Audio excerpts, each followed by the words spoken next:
Dear friend, welcome to the principle number 1. I am very excited because today we're going to start a journey from zero. Zero in what you want, zero in what I want about this project.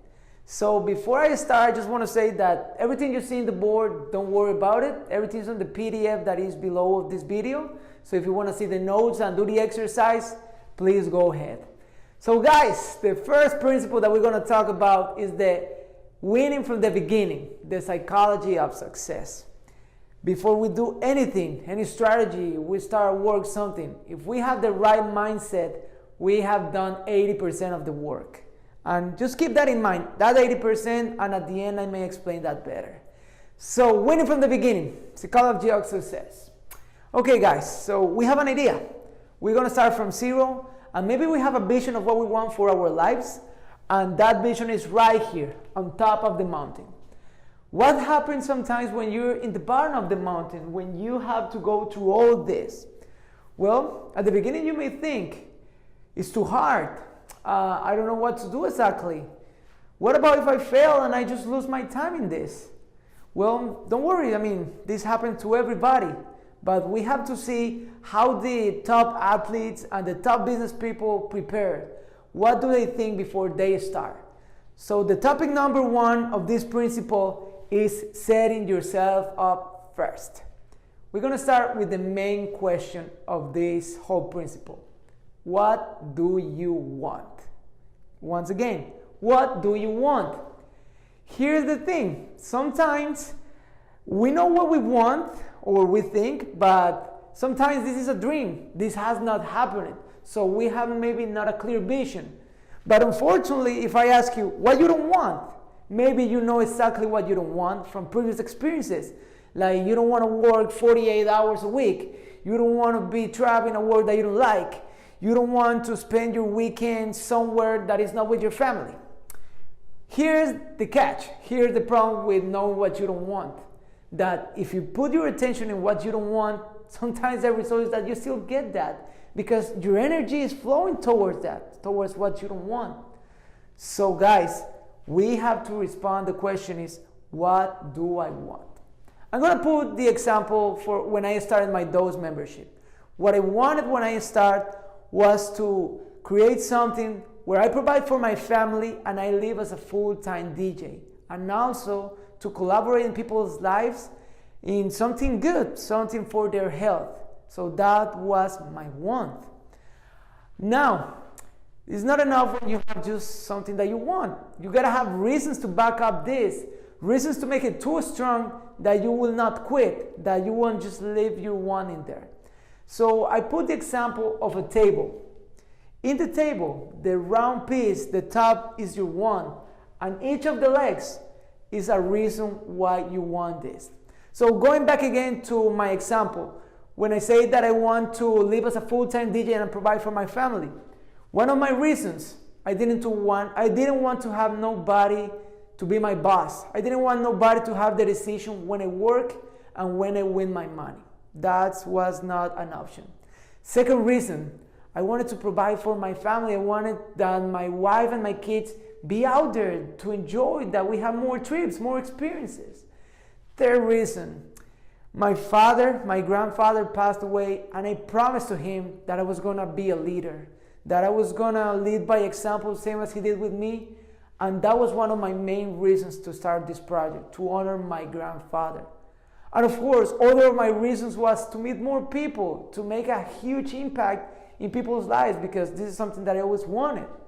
So let's do an exercise with you. Let's put an example. What do you want? Let's say that you want to work from home. That's it. That's what you want to do. Reasons to work from home. You can pick up your kids.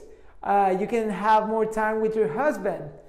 You don't have to drive those long distances to go work, and many, many others. So I'm going to give you some guidance about these whys, these reasons.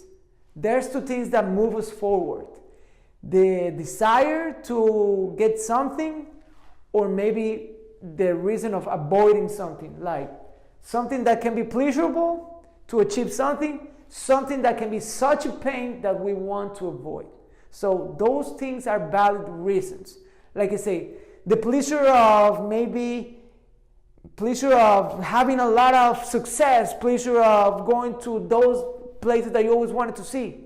And from the pain side, avoid to have a boss and somebody that controls your money. No.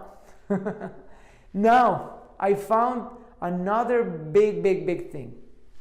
When you put somebody else in your reasons, you start having accountability to this person.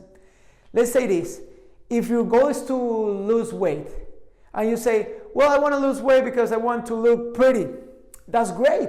But here's what happens. You start going to the gym, and maybe some days you don't want to go to the gym. You're going to cheat on yourself because you're just accountable to yourself, and you create excuses and say, well, not this day, maybe tomorrow. What happens if you want to look pretty because you want to like more to your spouse, or because you want to have somebody to pay attention, the person next to you?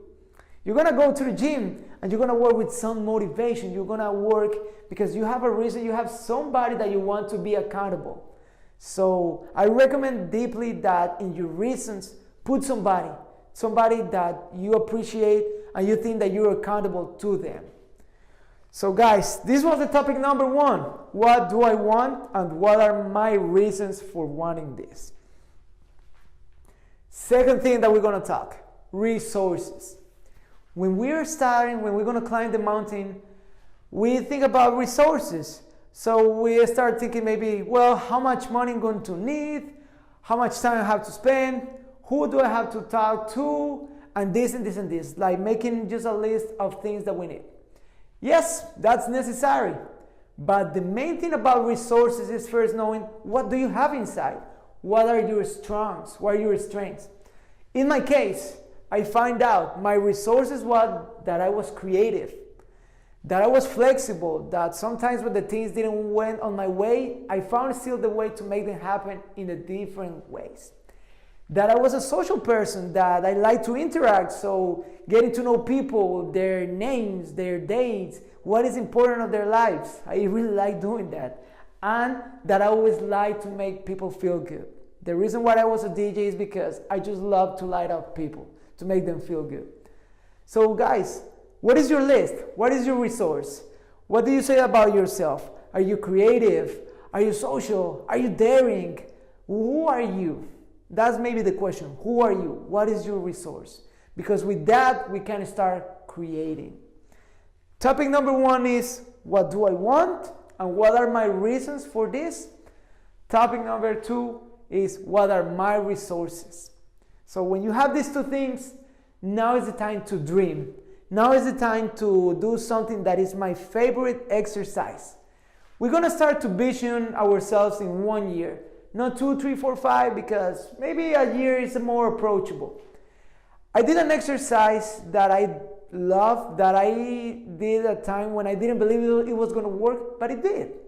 And it's called Make Myself a Future Letter. So I have the example in here. Let me show you a future letter that I wrote in 2018 towards 2019. And here it is. Here it is. So here's the proof. June 2019. Wow, what a year. I have done so many trips and classes, taking my career to a new level with more than 800 those members and the chance to play at the Scene Academies and the Zumba Cruise. I thank God because my credit cards are paid, my taxes are paid, and our trip to Paris is on the books. The list goes on, but I just can tell you this. I made this on June 2018, and maybe as of today, you have seen that I have accomplished many of these goals that I just thought it was possible, but now it's a reality. So I want to invite you to make your future letter, and please don't dream slow, don't dream small. Do something big. Like, what do you want again? Do you want to see yourselves 1 year maybe in Paris, in Italy? Do you want to have a class, a big master class when you make something amazing? Do you want to collaborate with somebody? So do your future letter, because this one is going to help you create a vision that excites you, that moves you forward. And this is something that I call like you're telling the universe, what do you want? So to recall the principle of the day, three things that I want you to have in mind. First thing, what do you want? What is important to you? And what is the reason for you to wanting this? Is everything on you? Like, you already maybe know what do you want and why do you want it? Second things, besides the resources outside, the money, the time, the people, the first resources that you gotta have in mind is you, who you are. And the third thing, have a vision that excites you every day. Write yourself a letter that you can read in 1 year, and you can see how many things happen, how excited you feel, and maybe you're gonna write another one. This was principle number 1. I thank you because, as I say, we're starting from 0 to zeros. So this is the beginning of this trip for me and the beginning for you. And I'm just excited because on the second principle, I'm gonna show you how you're gonna say today. Check the PDF below with the exercise, and I see you on the principle number 2.